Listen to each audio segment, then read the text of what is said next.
নমস্কার, আমি প্রিয়াঙ্কা। আমার চ্যানেলে আপনাদের সবাইকে স্বাগত জানাই। আজ একটা নতুন দিনের শুরু। আজ মা এসছে, তাই আর আমি রান্নাঘরে যাইনি। সকাল সকাল মা দেখি চা করে নিয়ে চলে এসছে। আসলে মা আসলে আমার কাজটা আর কিছুই থাকে না, মারা যেমন হয়। আর ওদিকে মা এত সবজি কেটে ফেলেছে, সকাল না হতে হতে রান্নার আয়োজন। বাবা বাজার গেছিল, বাজার থেকে এসে বলছে বাজারে নাকি প্রচুর ইলিশ মাছের আমদানি। তা অবশ্য ছোট ছোট, খুব একটা বড় নয়। তাই বাবাও একদম 1-1.5 কেজি ইলিশ মাছ কিনে নিয়ে এসছে, জানেন। 1 কেজি হচ্ছে একটু ছোট, আর একটা মিডিয়াম সাইজ। 1.5 কেজি ইলিশ মাছ এত এলেছে। আমার বাবা হচ্ছে ইলিশ মাছ পাগল, কি আর বলবো। ইলিশ মাছ দেখলে যেন নিজেকে একদম কন্ট্রোল করতেই পারে না। কত মাছ এনেছে, আর আগের দিনও এনেছিল, সেটা খাওয়া হয়ে গেছে, তাই আবার মাছ বেশি করে এনেছে। বলে প্রচুর ইলিশ আমদানি। দেখুন মাছগুলো বেশ ফ্রেশ, কিন্তু ছোট ছোট, খুব একটা বড় নয়।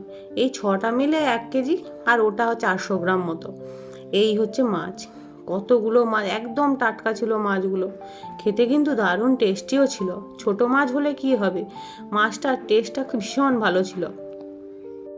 আমরা তো মাছে ভাতে বাঙালি বলুন, মাছ দেখলে তাও আবার ইলিশ মাছ, তাকে আর নিজেকে কন্ট্রোল করা যায়?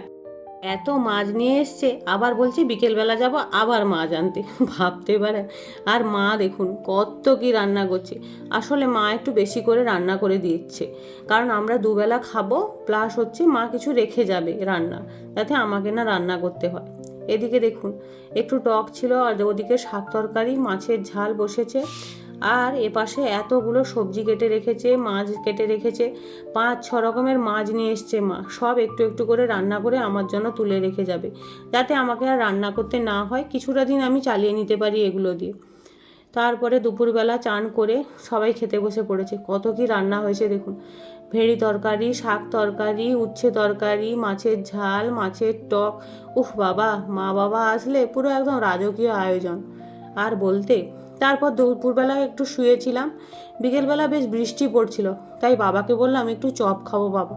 বাবা যথারীতি চললো চপ আনতে। বাইরের খাবারটা একদমই খাইনি, চপ তো এই প্রথমই খাবো প্রেগনেন্সিতে। ভাবলাম একদিন একটা খাই। তা নিয়ে বরের সাথে আবার কি ঝগড়া। বর কিছুতেই খেতে দেবে না আমাকে চপ, জানেন। জোর করে একটা চপ আর একটা ভেজিটেবল খেলাম। কতদিন খাইনি চপ, চপের গন্ধে যেন একদম জিভে জল চলে এসছে। চপ আর এই মুড়ি সবাই মিলে এটাই খেয়েছিলাম সন্ধেবেলা। বেশ আনন্দ করেই খেয়েছিলাম সবাই একসাথে। তারপরে রাতের বেলা মা রান্না করেছিল কুমড়োর তরকারি, দুপুরের ছিল ইলিশ মাছের টক আর ইলিশ মাছের ভাপা। এই ছিল আমাদের একদম ফাটাফাটি ডিনার। ভিডিওটি যদি ভালো লেগে থাকে তাহলে অবশ্যই চ্যানেলটি সাবস্ক্রাইব করবেন। ভালো থাকবেন, সুস্থ থাকবেন।